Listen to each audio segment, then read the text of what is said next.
शामलीपुर नामक गांव में दो भाई रहा करते थे। रमेश और मुकेश दोनों भाई बहुत खुश रहा करते थे और दोनों के खेत पास पास में ही थे, इसलिए दोनों के खेतों में एक जैसी खेती होती थी, इसलिए दोनों आलू की फसल उगाते थे।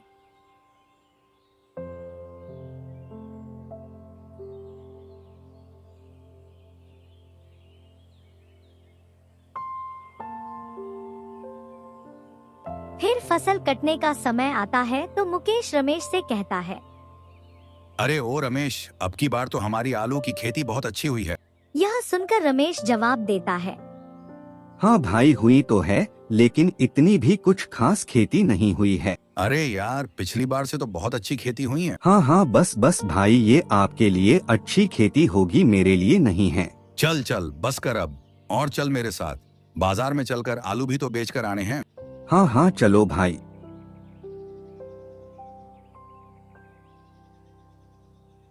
फिर दोनों भाई आलूओं की बोरियों को बैलगाड़ी में रखकर बाजार सेठ लाला राम के यहाँ बेचने जाते हैं। दोनों भाइयों को देखकर सेठ बोला, अरे रमेश और मुकेश, आ गए तुम लोग अपनी आलू की फसल लेकर। इस बार तो लगता है कि तुम्हारी आलू की खेती पहले से भी ज्यादा अच्छी हुई है। सेठ की बात सुनकर रमेश बोला, अरे कहाँ सेठ जी, इतनी भी कुछ खास खेती नहीं हुई है। अरे सेठ जी, आप ये आलू लो, ये तो कभी खुश नहीं होता। ठीक है, मैं अभी तुम लोगों को आलू की कीमत देता हूँ। अरे राजू, जरा देख तो कितनी बोरियां लाए हैं ये दोनों। जी सेठ जी, अभी देख के आता हूँ। सेठ की बात सुनकर राजू रमेश और मुकेश की आलू की बोरियां गिनने चला जाता है तो मुकेश सेठ से कहता है, सेठ जी, आप चिंता मत कीजिए, हम कभी भी आपके साथ धोखा नहीं करेंगे। अरे नहीं, ऐसा नहीं है।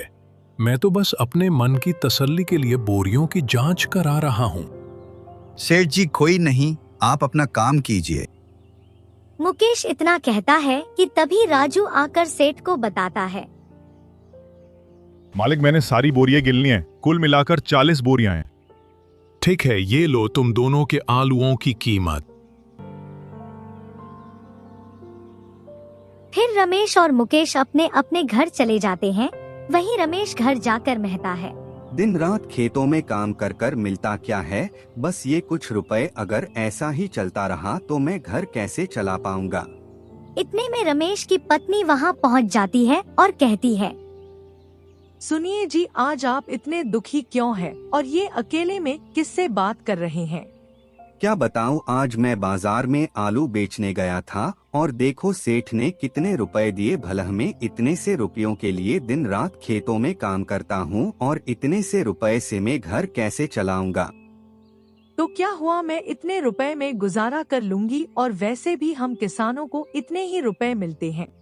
दूसरे किसानों को मिलते होंगे इतने रुपए, क्योंकि वो बस मेहनत करते हैं, दिमाग नहीं लगाते हैं, इसलिए वो लोग खुश हैं। सुनिए जी, हम लोग खुश तो हैं इतने पैसों से। नहीं, मैं इतने पैसों से खुश नहीं हूँ, क्योंकि मैं उन लोगों से अलग हूँ। मैं खेती कर कर भी ज्यादा पैसे कमा सकता हूँ। लेकिन सुनिए जी, हमें इतनी लालच नहीं करनी चाहिए। ज्यादा लालच करने से हमेशा बुरा ही होता है। तू मुझे मत बता क्या करना, तू जाकर जल्दी से खाना बना जाकर। अब ऐसा कुछ करना होगा जिससे मैं ज्यादा पैसे कमा सकूं। क्या करूं? हाँ, मुझे एक तरकीब सूझी है। अगले दिन रमेश और मुकेश फिर खेतों में जुट जाते हैं। फसल काटने के बाद रमेश बोलता है, अब आएगा मजा, अब होगा दोगुना मुनाफा। अब मैं इन आलूओं को इन पत्थरों के साथ बोरियों में डाल दूंगा, जिससे मेरी बोरियां दोगुनी हो जाएगी। अगले दिन मुकेश रमेश के घर जाता है और उसे घर के बाहर बुलाकर कहता है, चलो रमेश, हमें आलू बेचने बाजार जाना है। हाँ हाँ चलो, अच्छा हुआ तुम यहीं आ गए, मैं भी अभी तुम्हारे ही पास आ रहा था, चलो। फिर वो दोनों आलू की बोरियां लेकर सेठ के यहाँ जाते हैं, जहाँ सेठ रमेश से कहता है, क्या बात है रमेश, इतनी सारी आलू की बोरियां? इतनी सारी बोरियां कहाँ से ले आया तू? सेठ जी, इस बार मैंने कुछ ज्यादा ही मेहनत कर ली, और वो कहते हैं ना कि जो जितनी मेहनत करता है उसे उतना ही फल मिलता है। अच्छा ठीक है। ए राजू, जरा गिन तो ये दोनों कितनी बोरियां लाए हैं। सेठ की बात सुनकर राजू रमेश और मुकेश की आलू की बोरियां गिनने चला जाता है और फिर आकर बताता है। देख रमेश, तेरी है 20 बोरियां, इस हिसाब से तैरे हुए 10,000 रुपए।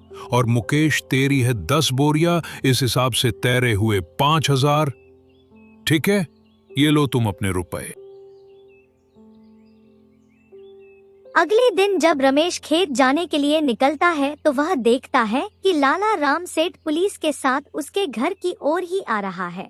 अरे सेठ जी, पुलिस के साथ इतनी सुबह यहाँ क्यों आ रहे हैं? कहीं इन्हें पता तो नहीं चल गया कि मैंने आलू के साथ पत्थर बोरियों में डालकर बेचे थे इन्हें? थानेदार साहब, यही है रमेश, इसी ने बोरियों में आलू के साथ पत्थर भरकर मुझे बेचे थे। रमेश, तुमने ये अच्छा नहीं किया। थानेदार साहब, गिरफ्तार कर लीजिए इसे। हाँ हाँ, गिरफ्तार तो करेंगे इसे और एसी मरम्मत करेंगे एसी की। फिर कभी किसी के साथ एसी नहीं करेगा। फिर पुलिस रमेश को गिरफ्तार कर थाने ले गई। Thanks for watching.